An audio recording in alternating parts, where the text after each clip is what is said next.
Hello students, आज हम class 9 chapter number 9 force and laws of motion का topic force से रिलेटेड कुछ बेसिक क्वेश्चंस करने जा रहे हैं। पहला क्वेश्चन है, what is the SI unit of force? F is equal to mass into acceleration. Mass की एसआई यूनिट होती है किलोग्राम, एक्सीलरेशन की होती है मीटर पर सेकेंड स्क्वायर, जिसको कि आप न्यूटन बोलते हैं। तो इसका आंसर हो जाएगा न्यूटन। जूल एसआई यूनिट होती है एनर्जी की, और वॉट एसआई यूनिट होती है पावर की। किलोग्राम मीटर पर सेकेंड, किलोग्राम होता है मास का और मीटर पर सेकेंड वेलोसिटी का, जो कि बराबर होता है आपका लीनियर मोमेंटम के।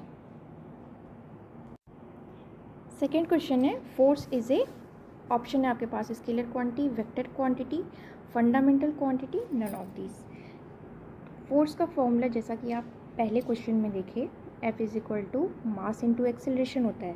मास एक स्केलर क्वांटिटी है और एक्सेलरेशन एक वेक्टर क्वांटिटी है। स्केलर क्वांटिटी क्या होती है? जिसके पास सिर्फ मैग्नीट्यूड होता है, और वेक्टर क्वांटिटी क्या होती है? सिर्फ जिसके पास मैग्नीट्यूड प्लस डायरेक्शन होता है। मैग्नीट्यूड किसको बोलते हैं?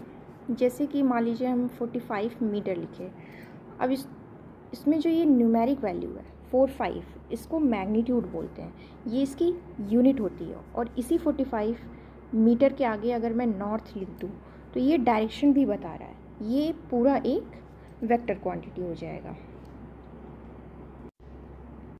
तो फोर्स इज इक्वल टू आपके पास है F is equal to mass into acceleration.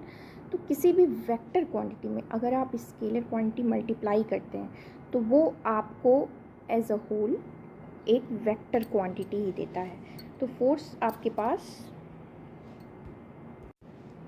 एक वेक्टर क्वांटिटी है।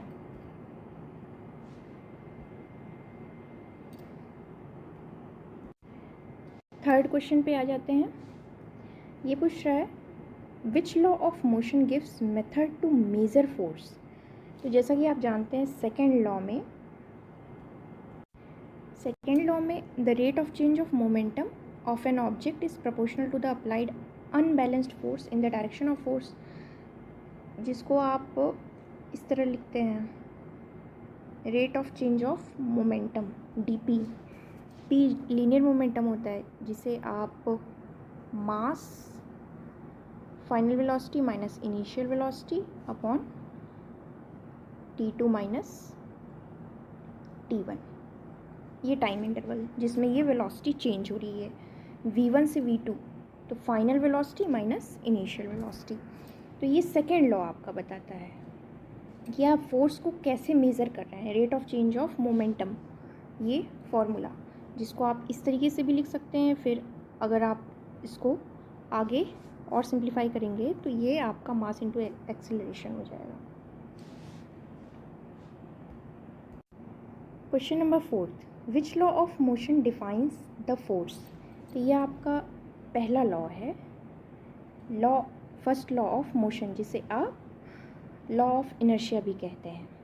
फर्स्ट लॉ के according an object continues to be in a state of rest or of uniform motion along a straight line unless acted upon by an unbalanced force. Fifth question है आपके पास, which law of motion describes the nature of force? तो force का nature कौन सा law बताता है? ये आपका थर्ड लॉ ऑफ मोशन, जो कि कहता है to every action there is an equal and opposite reaction and they act on two different bodies. तो ये बात ध्यान में रखनी होती है कि जो दो ऑब्जेक्ट होते हैं उनके बीच में फोर्स लगता है एक दूसरे के ऊपर, ये टू डिफरेंट बॉडीज़ की बात होती है। और इसका नेचर क्या है ये थर्ड लॉ बताता है, there is equal and opposite reaction for every action. Thank you.